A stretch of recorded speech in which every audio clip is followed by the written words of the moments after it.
안녕하세요. 정원규입니다.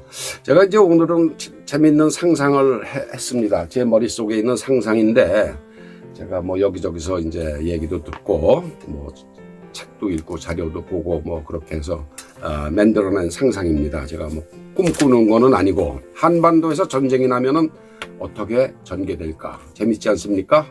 그 상태, 전쟁이 나면 안 되겠죠.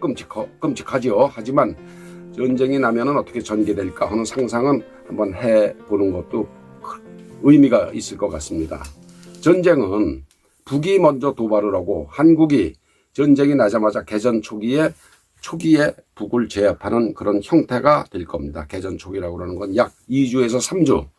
북이 도발을 하면 한국이 전쟁이 나자마자 2주에서 3주 사이에 북을 완전히 제압하는 형태가 될 것이다. 전쟁은 3주 사이에 실질적으로 끝난다.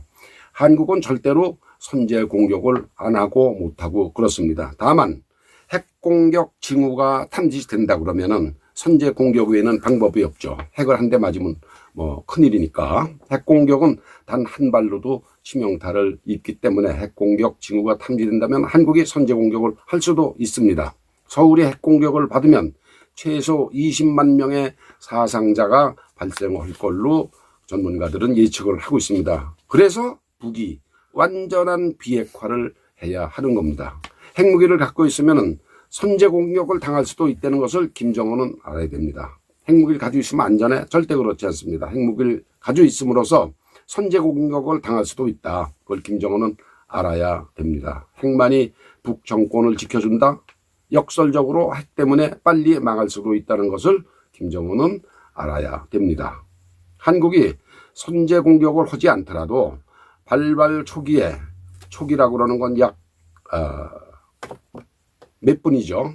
예, 완전 제압하는 전략을 수행하는 데는 전혀 문제가 없습니다. 북의 첫 공격에 포탄이 떨어져서 공격을 받으면은 대응하는 시간이 불과 4분에서 20분이라고 얘기를 합니다. 군인들은 바꿔 말하면은 완전 대응 태세가 되어 있으면 포탄이 떨어졌을 때 4분 내에 반격을 할 수가 있고, 통상의 대응 태세에서도 20분 안에 본격적으로 반격이 가능하다. 연평도 포격 사건을 보시면 여러분 이해가 가실 겁니다. 연평도 포격 사건에서 지휘가 얼마나 발빠르게 대응을 했습니까?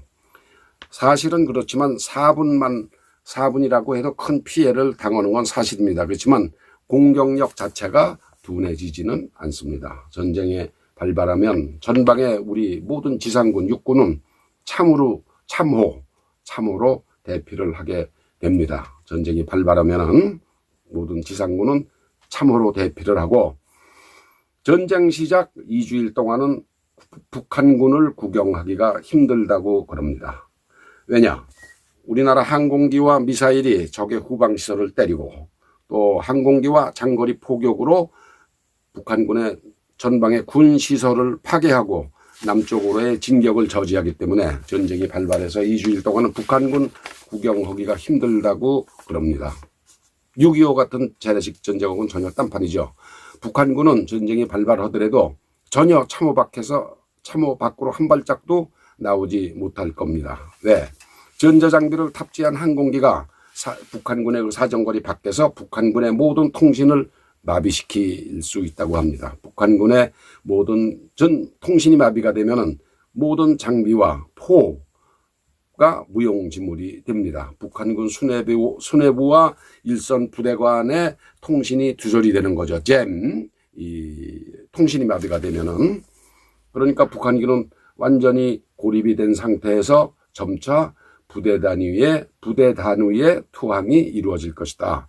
중대면 중대, 대대면 대대, 연대면 연대 단위의 투항이 이루어질 것이다.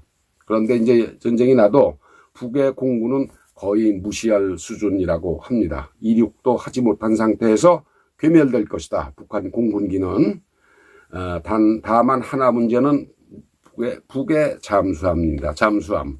그렇지만 잠수함도 핵탄두를 발사하지는 못할 것이라고 전문가들은 예측을 하고 있습니다. 핵무기가 사용되는 순간 북한은 지도에서 사라질 것이기 때문입니다. 약 3,000대, 2,700대 정도로 추정되는 북한군 탱크는 시동을 걸고 움직이지도 못한 상태에서 전쟁 발발 일주일 내에 고철로 변할 거라고 전문가들은 얘기를 하고 있습니다. 한국군과 주한미군의 탱크 킬러 코프라 헬기가 코프라 헬기는 적에 노출되지도 않은 상태에서 적 탱크를 요리를 할 수가 있다고 합니다. 코프라 헬기는 이론적으로 적 탱크 120대를 상대한다고 합니다. 우리 한국군과 주한미군은 코프라 3개 대대 약 40대를 보유하고 있죠. 이제 중국은 어떻겠습니까? 중국은 한반도에 중공군을 진입시키지 못할 것이다. 물자와 무기 등은 지원하겠지만 그 물자와 무기가 강을 건너는 순간 공격 목표가 될 겁니다.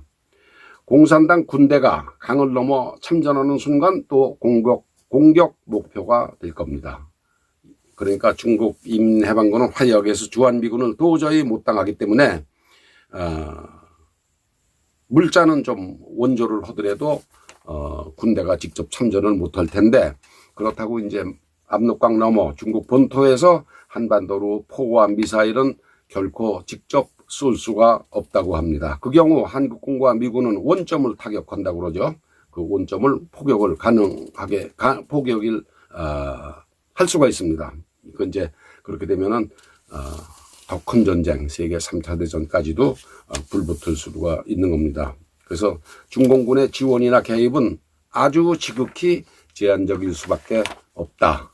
대한민국은 헌법에 따라 북한 전역을 점령해야 할 권리와 의무가 발생합니다.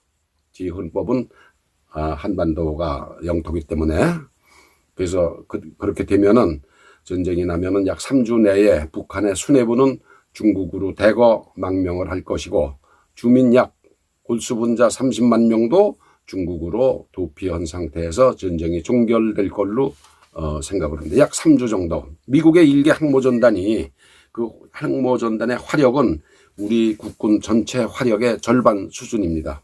1개 항모전단이 그렇습니다.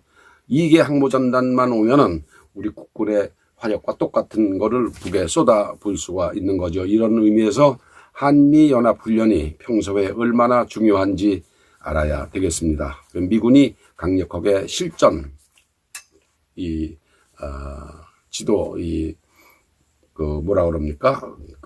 지상 훈련이 아닌 실전을 강조하고 강조하는 이유가 바로 그겁니다. 그래서 제가 이제 전쟁을 통한 통일 상상으로 한번 살펴봤습니다. 그렇더라도 전쟁은 수많은 인명 피해를 가져오고 되돌이킬 수 없는 피해를 안기긴 안깁니다. 하지만은 저희가 언제든지 우발적으로 또는 고의적으로 발생할 수 있는 전쟁을 한번 상상을 하는 것도 별 큰 의미가 있을 것 같아서 말씀을 드렸습니다. 감사합니다.